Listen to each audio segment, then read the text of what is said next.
नमस्कार मित्रों, मैं आज आपके सामने पैरामीटर ऑफ लॉ के इस एपिसोड में employees provident fund and miscellaneous provisions act 1952 के संबंध में बतलाने जा रहा हूँ। ये गवर्नमेंट ऑफ इंडिया का एक्ट है जो 1952 में केंद्र सरकार द्वारा लागू किया गया। इसके पहले प्रोविडेंट फंड का मुख्य उद्देश्य यह है कि सैलरी में से कर्मचारी के कुछ थोड़ा सा अंश काटकर गवर्नमेंट के यहाँ उस पैसे को, चूँकि फ्यूचर अनसर्टेन रहता है, कंपलसरी रूप से काटकर वेतन से उसको सिक्योर के रूप में लॉफुल स्टेट्यूटरी पीएफ के रूप में काटा जाता है। क्योंकि पैसा बचाना अत्यंत मुश्किल है, इनकम में से सेविंग करना अत्यंत कठिन कार्य है। सेविंग के रूप में एक agency EPFO employees provident fund office में पैसा कर्मचारी का सुरक्षित रखा जाता है। सेविंग का ये सबसे सेफ मोड है। वैसे कर्मचारी रुपए पैसे को नहीं बचा पाता था, इस कारण इस अधिनियम में व्यवस्था की गई कि कर्मचारी का अंशदान तथा उतना ही अंशदान एम्प्लॉयर का काटा जाता है और इसमें कर्मचारी को एक यूनिवर्सल अकाउंट नंबर यूएएन कहलाता है। बड़ी बड़ी कंपनियां जैसे टाटा, बिरला, महिंद्रा आदि में भी रिकॉग्नाइज्ड फंड के रूप में कर्मचारी जो 15,000 रुपये प्रति माह से अधिक वेतन का पाते हैं, वे कर्मचारी अपना अंशदान तथा एम्प्लॉयर का अंशदान कटवाकर प्रोविडेंट फंड के रूप में जमा कराते हैं। रिकॉग्नाइज्ड पीएफ किसी भी समय आवश्यकता पड़ने पर मिल सकता है। भारत में 7 करोड़ लोग पीएफ कंट्रीब्यूट कर रहे हैं, जो एक सोशल सिक्योरिटी स्कीम है। पुअर क्लास ऑफ वर्कर्स के लिए थोड़ा फंड क्रिएट हो और बाद में आवश्यकता पड़ने पर उन्हें यह पैसा मिल जाए, इस उद्देश्य से इस अधिनियम की संरचना की गई है। अब मैं आपको यह बतलाता हूं कि इस नियम का नाम EPF employees provident fund miscellaneous provision act 1952 रखा गया है। It extend to the whole of India including Jammu and Kashmir. ये संपूर्ण भारत पर तथा जम्मू कश्मीर पर लागू है।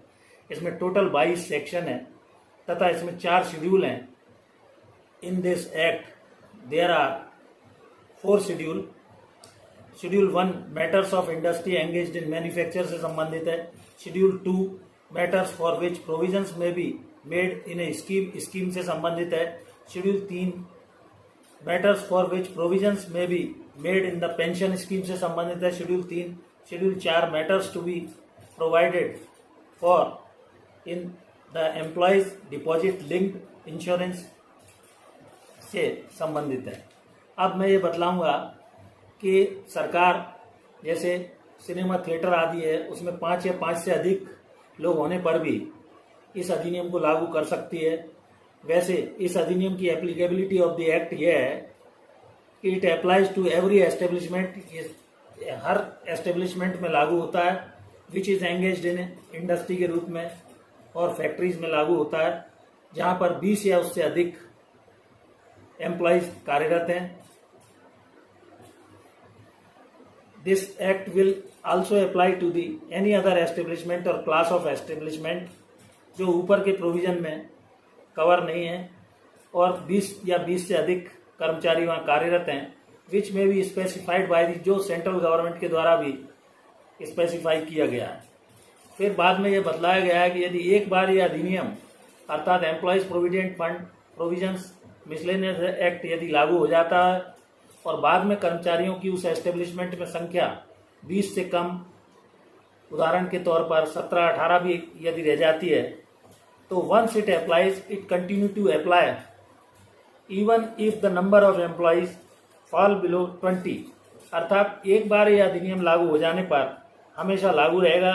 एस्टेब्लिशमेंट में ऐसी इंडस्ट्री में जो शेड्यूल 1 में कवर्ड है, 20 या अधिक कर्मचारी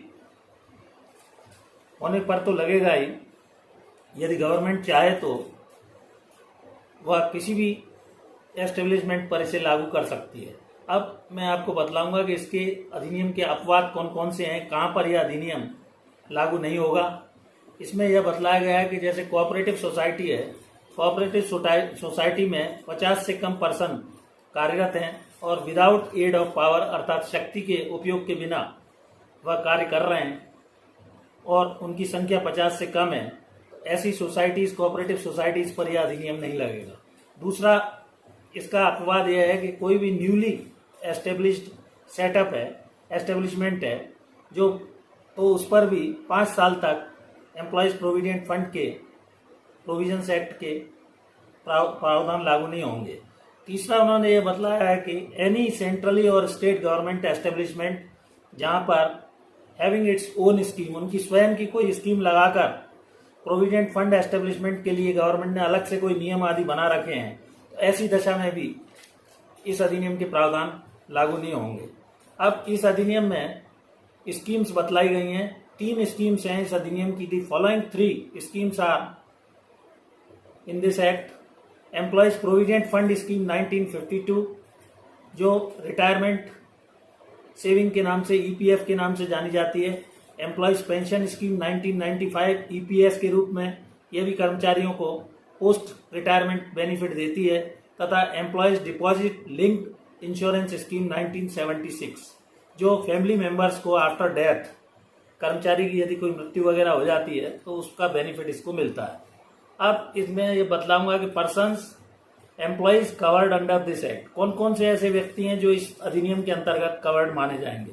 एस्टेब्लिशमेंट में वेजेस के लिए persons who are employed for wages in any kind of workers, manual or otherwise, और फिजिकली जो काम कर रहे हैं, which or with in connection with the work of establishment का जो कार्य कर रहे हैं, या एस्टेब्लिशमेंट से रिलेटेड कोई भी कार्य कर रहे हैं और उनकी संख्या 20 या उससे अधिक है।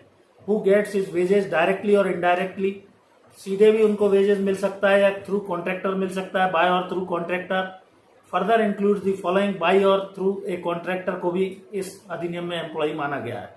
अब नॉर्मल जो अप्रेंटिस होता है उसको भी इस अधिनियम में वर्कमैन के रूप में माना गया है, लेकिन अप्रेंटिस एक्ट और स्टैंडिंग ऑर्डर्स में जो अप्रेंटिस होते हैं उन्हें इस अधिनियम में कवर्ड नहीं माना गया है। अब ये मैं आपको बतलाऊंगा कि इस अधिनियम की एलिजिबिलिटी टू ज्वाइन पीएफ में आने के लिए किस तरह से एम्प्लॉय को शर्तें पूर्ण करनी होती है। एम्प्लॉयज हुज पे, पहले ये 6,500 रुपये पर मंथ थी, जो अभी वर्तमान में 15,000 रुपये प्रति माह है, और 1 सितंबर 2014 को संशोधन द्वारा उसकी सीमा 15,000 रुपये की गई है। बाद में समय समय पर यह सीमा सैलरी की बढ़ाई भी जा सकती है। ऐसा कर्मचारी जिसकी प्रति माह आमदनी 15,000 रुपये बेसिक प्लस डीए है, वो इस पीएफ के प्रोविजंस के तहत उसका मेंबर बन सकता है। यदि इससे अधिक कोई सैलरी उनकी है तो भी वह स्वेच्छा से स्वयं मेंबर या एम्प्लॉयर और permission of the assistant provident fund commissioner के अप्रूवल के साथ वह चाहे तो अपना डिडक्शन पीएफ का करा सकता है। एक बार जिस व्यक्ति को कोई नंबर परमानेंट दे दिया जाता है तो वह उसका नंबर यूएएन अर्थात यूनिवर्सल अकाउंट नंबर दूसरे संस्थान में भी ट्रांसफर हो जाने पर वही नंबर चालू रहता है। ऐसी स्थिति में अगर कोई ऐसा एग्रीमेंट मेंबर, एम्प्लॉयर और with the permission of assistant provident fund commissioner की सहमति से करते हैं तो वह चाहे तो अपना कंट्रीब्यूशन इसमें पीएफ का कटवा सकते हैं। अब इसमें 2 बातें और हैं। एम्प्लॉयमेंट के अंदर एम्प्लॉय की एज 60 वर्ष हो जाने के बाद सीज द मेंबरशिप उसकी समाप्त मानी जाएगी, और इसमें एम्प्लॉयर का कंट्रीब्यूशन 12% तथा एम्प्लॉय का भी 12% कंट्रीब्यूशन रहता है। कुछ इंडस्ट्रीज ऐसी हैं जिनमें 10% तक का कंट्रीब्यूशन बतलाया गया है, जैसे जूट इंडस्ट्री है, बीड़ी है, ब्रिक है, कॉयर है, गम है, सिक है। इन इंडस्ट्रीज में 10% तक पीएफ काटा जाता है। सरकारी संस्थानों पर यह लागू नहीं होता है, तथा कोऑपरेटिव सोसाइटी में जहां 50 से कम वर्कर्स हैं और विदाउट एड ऑफ पावर, वहां पर पीएफ नहीं काटा जाता है। अब इसमें यह भी है कि इस 12% जैसे एम्प्लॉय का कंट्रीब्यूशन है और 12% एम्प्लॉयर का कंट्रीब्यूशन है, 8.33% goes to the pension and 3.67% goes to the PF.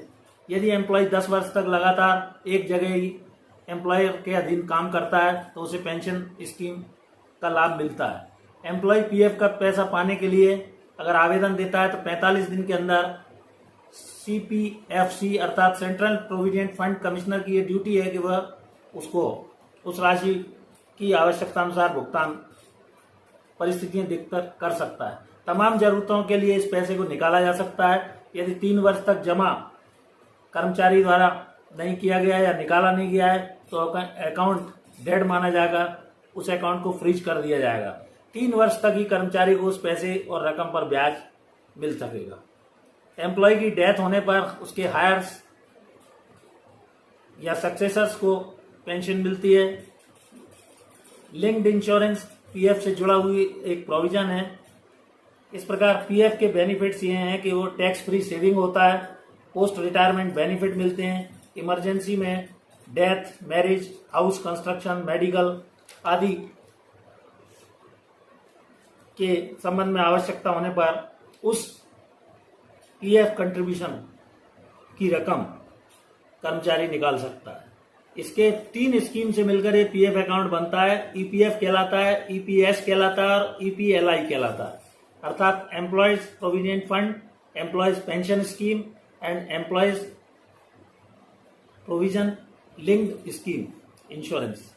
Source of contribution में पीएफ डिपॉजिट कुछ पार्ट उसमें एम्प्लॉय देता है तथा कुछ पार्ट एम्प्लॉयर्स कंट्रीब्यूशन रहता है।